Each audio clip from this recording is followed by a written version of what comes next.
So now that I've become the kind of go-to guy for RTD cocktail reviews, I'm getting quite a lot of messages from people recommending good quality RTD cocktails or from brand owners wanting to send me some.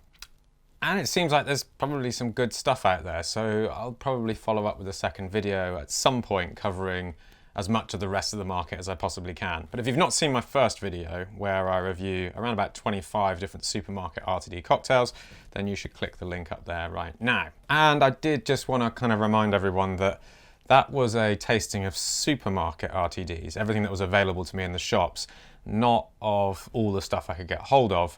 And as we found out, around about 50% of the stuff you find in the supermarket is abysmal. Anyway, around about 3 weeks ago, I got a message from my good friend Liam Davey, who manages the beverage operations at the world famous Hawksmoor restaurant group here in the UK. The message exchange went something like this. "Hey bruv, got this thing I want to send you. Ping me your address." I replied, "Okay, cool. Gangster. Here's my address."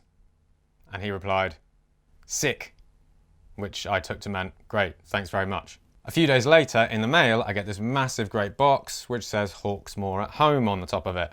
Turns out Hawksmoor, just in time for the second lockdown at the beginning of November, have launched an at-home cocktail and food service. You pay them a bunch of money, they send you a box and you get steak, seasoning, loads of other ingredients and a selection of canned and bottled cocktails to enjoy in your home. Now, Hawksmoor are best known for their steaks, but they do have one of the best beverage operations in the world. In fact, they've won the coveted Tales of the Cocktail Best Restaurant Bar Award, not once, but twice. So when a brand like Hawksmoor and a beverage operations director like Liam Davey put their heads together and creates an in-home cocktail experience, we really ought to take some attention to what they're doing, because this could be the future for many big restaurant and bar brands. So that's what we're going to do today. We're going to pay attention by drinking them all. Now, one of the first things you notice about Hawksmoor's first foray into the canned and bottled drinks category is that they're not putting everything in the same size can, and this immediately is a plus sign from my point of view, because guess what? Not all cocktails are the same size, okay? You can't fit every style of drink into a can of this size, but some drinks you can, and they've put a couple of highballs in these long cans, and I expect these to be quite fizzy. But other drinks get a much shorter, smaller can because guess what? There's shorter drinks. And then further still, there are other drinks which get this kind of treatment here, where they come in bottle form, a little bit more premium looking, and some of these are designed to serve two as well, rather than it being a single serve, because they're quite strong cocktails. So the first one we're going to try is called a Ginza Highball. Check that out. You'll note they've got some pretty cool illustrations on the cans. They've got a kind of 1930s Savoy cocktail book era sort of edge to them. They look very kind of classic and timeless. So this drink here, the Ginza Highball, is comprised of Johnnie Walker Black Label, apple, quince and lemon verbena. So what we're expecting is something probably quite long, slightly fruity, effervescent and delicious. And of course, Hawksmoor style, they're going to give full instructions on how to make these drinks in home. And this one in particular is served very cold over ice. 6.5% ABV, 250 ml. So it's actually 2 servings, it says on this can, which is good because I don't want to drink all of these cocktails right now, and I know that my wife's going to want to try some later, so I can just take half the can out and pop the rest in the fridge for her. Nice and fizzy, kind of orangey, slightly darker than you'd expect a normal highball to be, and I guess that's the quince coming through and the apple. Oh yeah, fruity. It's got a little bit of like apple soda to it. Don't smell the whiskey so much. And that is delicious. It's that wonderful balance of fruitiness and aromatic quality. So you get that nice acidity coming through from the apple and the quince. But then it's just pepped up by that lemon verbena, a slight kind of herbal note coming through. I mean, altogether, it's just a drink that you would describe as being green. The whiskey's there, you know, not a major player in this drink, I wouldn't say. It's not overpowering the other ingredients by any stretch. It's subtle, it's there in the background. It's really how you want a nice introduction to a highball to be, not dominated by whiskey, but some of those kind of malt and grain flavours that are present within the whiskey playing with fruitiness. When we look at things like blended whiskies, it's really those fruity, appley, slightly herbal, floral characteristics, maybe a little bit of honey coming through that we talk about. So it's only right that you accentuate those flavours with ingredients such as apple, quince, lemon verbena. That's a really delicious drink. I'd be very happy with that. Next up is another long can cocktail called Hawksmoor Calling. Ingredients here are Plymouth gin, chamomile, honey, lemon and Maznzanilla sherry. That sounds pretty good. Okay, so we're thinking sweet sour, somewhere along the lines of a gin fizz perhaps, or a Tom Collins, but with that sherry note to it as well. And of course that herbal flavour from the chamomile. This should be really, really interesting. Served very cold over ice. And it describes it as a tart and floral gin fizz.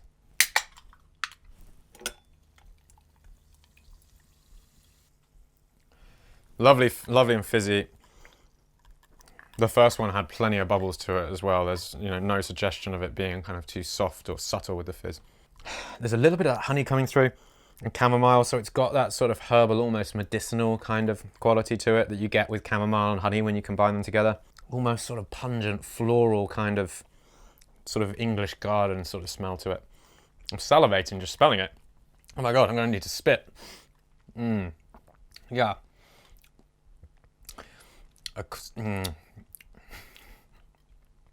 That's lovely. It's just got that wonderful herbal chamomile. You know how chamomile has that sort of soft, dusty kind of flavour to it? Dusty in a good way. It's got that, and slightly medicinal. This almost tastes like it's good for you. It probably is good for you. Got the right level of sweet and sour. It's super well balanced there. Not too acidic though, so you could session this drink quite well, I think. Yeah, absolutely delicious. Really good. Right, next we have Hawksmoor Backburner cocktail. Yeah, and this one is a margarita, we are told, or a spicy, smoky margarita it's described as. So we've got Ocho Tequila, Dangerous Don Mezcal, Jalapeno, and Pineapple Soda. That sounds good. So we're thinking sort of tropical, spicy, and then a little bit of smoke coming through. I can't wait to try this. It's 9% ABV and 150 ml, so it's just up the strength ever so slightly. Oh, well, you get the mezcal straight away. There's definitely smoke to it. I think that pineapple's coming through as well. There's this sort of barbecue pineapple kind of aroma. Not getting the jalapeno so much, but I suspect that might come through a little bit on the palate. Good God, that's a tasty drink. Oh my God. It's smoky, but it's sweet. It's indulgent almost, such is the kind of nature of that sweet and sour, juicy pineapple. It's like taking a big bite of some barbecued pineapple that's got that slight caramelization on the flesh, slight smokiness come through, and it's juicy and it's pouring down your chin. Oh, that is really good. Not too spicy. I'd say the jalapeno is subtle, but it's there. It's certainly an ingredient. And not too boozy either. I think it's the right level of alcohol. So, but you do really get an intense mezcal tequila characteristic coming through, which is kind of what you'd expect from a margarita, I suppose. Final canned drink from the Hawksmoor at Home selection is the 2020 Cosmo. Don't know what 2020 Cosmo means. Probably means it's got COVID, perhaps. Ingredients: Beefeater gin, orange wine, raspberry, bitter orange. And I like this, when you sort of take a classic cocktail and change all of the ingredients, but you keep the bitter, sweet and sour intensities of those ingredients exactly the same. You just modify the aromatic properties of it.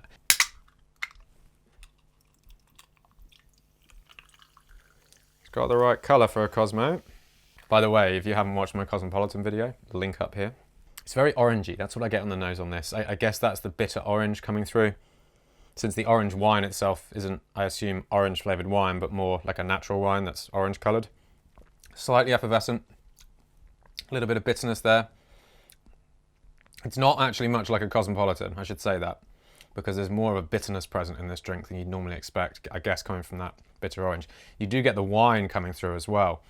That's a really, really tasty drink. But I wouldn't market it as a Cosmopolitan.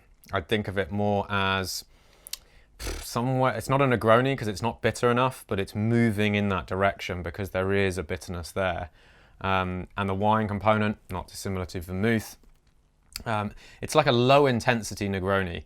It's like the offspring of a Cosmopolitan and a Negroni. Okay, now we're on to the bottled cocktails. Now these give a little bit more instruction as to how to make them, preparation that you need to do in advance, and how to garnish them. So we're starting with the Hepple Gimlet. Hepple being the gin that's used. Hepple gin, blackcurrant leaf cordial and lemon. So obviously a gimlet would normally be gin and lime. They've replaced that with blackcurrant leaf cordial and lemon. So, you know, this should be really interesting. The pink obviously suggests that it's going to be a little bit more fruity in the berry kind of direction than a regular gimlet might be. So it says on here, freeze for 1.5 hours and then pour into frozen martini glasses, or pour over ice and top with soda or champagne, garnish with a lemon twist. So I have frozen this for probably an hour, and I've also got a semi-defrosted glass here as well. So we'll try this out as directed. There has been some kind of solids coming out of solution. You can see that there in that freezing process. I only put it in the freezer for an hour. Now, if you put this in there for like a day, then it's going to freeze solid because the ABV is 20%. Now, if you put spirits in your freezer, they're not going to go solid, but 20% it will freeze. Perhaps an hour was a little bit too long. It's certainly very, very cold. But we shall see. It could possibly be a defect with the cocktail. But you are losing just a little bit of the, I don't know if that shows up on the camera, you're just losing some of the clarity that you'd hope to have there in that drink. But anyway, less important what it looks like, what does it taste like? Oh, you really get that blackcurrant aroma. And the gin as well, to be honest with you. I mean, Hepple's got this wonderful kind of woodsy quality to it. It's juniper forward for sure, but Hepple gin has this nice sort of Douglas fir. It's like a walk through the woods. And really, it's a gimlet in its style because it's got that aromatic, bright freshness to it without being too acidic. I mean, a proper gimlet should be made with cordial rather than with juice, with lime juice. And this is true to that because it's really the aromatic component of the fruit, that being blackcurrant in this case, rather than the acidic component of it. So for people not familiar with gimlets, then you're really not that far from martini territory with a drink like this. One other thing I'd say as well with these bottled ones is one of the great things is you can, you know, drink a little bit of it and then pop it back in the fridge and enjoy it in a couple of days' time. It's not unlike the can where once it's open, you're losing the fizz and so on. So these are good. So, you know, it's designed to serve two, but if you live on your own, then obviously you can drink a little bit, pop it back in the fridge. Though you may find that you just want to drink it all as soon as you crack it open. Next one is the ultimate dry martini. Hepple gin, Hawksmoor vermouth blend, and Filicudi lemon oil. Check it out. 27% ABV, which is pretty strong.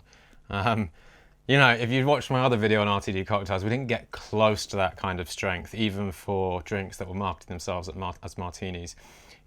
You know, it goes without saying that Hawksmoor spent a lot of time making cocktails, testing the dilution, testing the strength, and then packaging a product that is true to that strength so that you're getting the proper cocktail experience.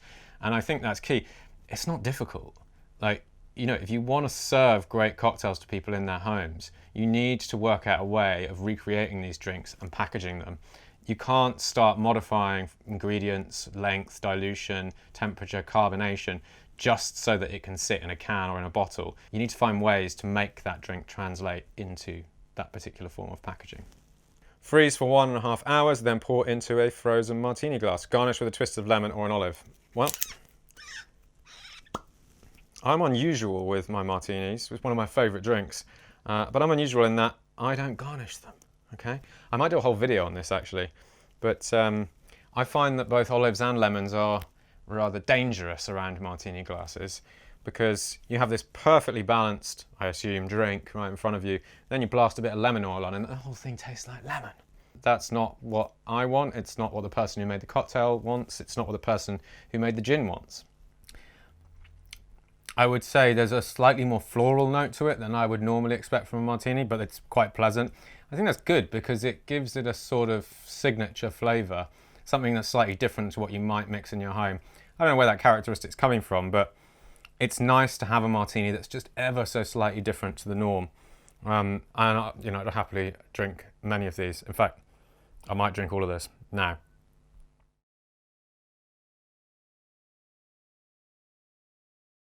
Penultimate one is the Hawksmoor Fuller Fat Old Fashioned. Woodford Reserve Bourbon, Tonka bean, and brown butter. Oh my god. Damn, that sounds good. Okay, 24% ABV. Keep in the fridge and pour over ice when ready to serve. Garnish with a bay leaf or an orange twist. Oh yeah. Well, you get the bourbon, of course, but the Tonka bean comes through really strong. It almost has a sort of banana-y kind of note to it. Or you might call it Tonka bean, I guess.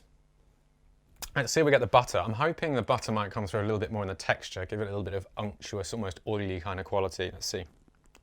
The Tonka bean's quite strong actually in this. I wouldn't say it's overpowering the bourbon, but it's definitely a match for it. Butter less so, but this is a Tonka bean flavoured cocktail for me. And it's tasty. Not as sweet as perhaps I would expect from certain old fashions, particularly once this sits in the glass and dilutes a little bit more. That's good for my tastes, but some people like their old fashions super, super sweet. That's a tasty drink. Final one is a sour cherry Negroni. Tanqueray gin, rosé vermouth, Campari, sour cherry. 19% ABV. Keep in the fridge and pour over ice when ready to serve. Okay. Ooh, so this smells different to what I would say or expect a Negroni to smell like.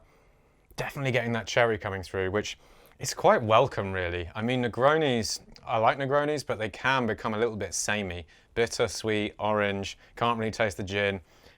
So it's nice to have a certain fruit component come through there.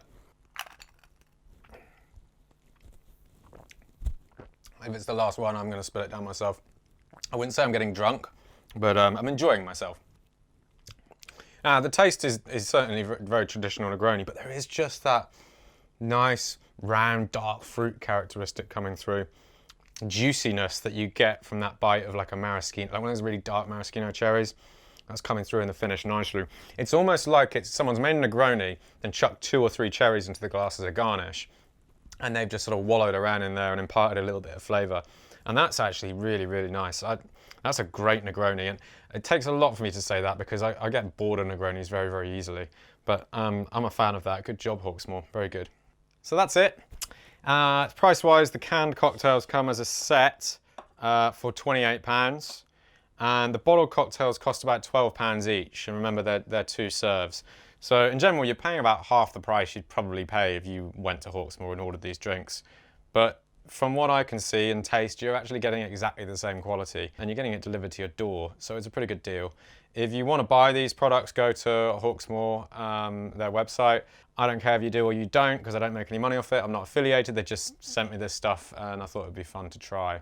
Hope you've enjoyed the video, and I'm going to go and drink the rest of them right now.